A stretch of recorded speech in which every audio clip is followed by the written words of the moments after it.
In this video, I'm going to show you how to use roles to give different people different permissions within your home, as well as within different rooms inside of it.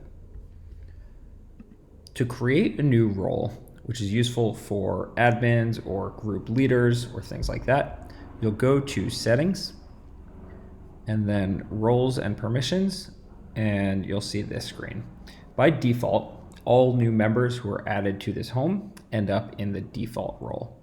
You can click Edit and edit permissions to control and change what different members in your home can do when they're in the default role. This includes things like who can add and delete rooms, who can invite new people, and who can mention the entire room, things like that. So let's say we have a leadership team or other people we want to be admins in the home. We will create a new role. So we'll call it leaders.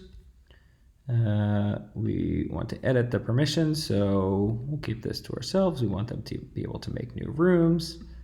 Actually, we want them to be able to make new rooms, but not necessarily edit or delete.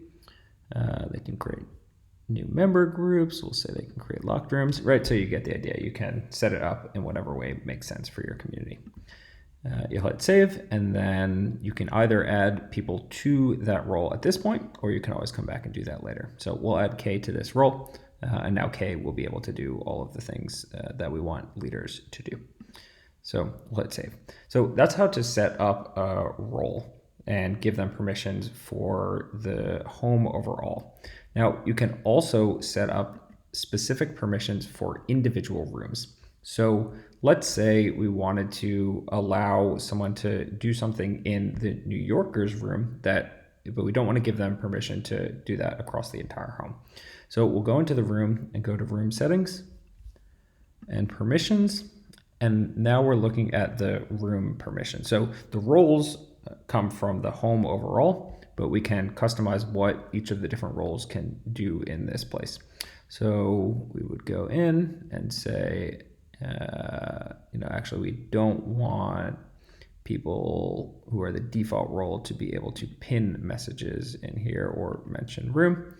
So we'll save that, but we do want leaders to be able to do all of these things. Now, what we might also do is go back to the home overview, roles and permissions, and say, we have New York leads.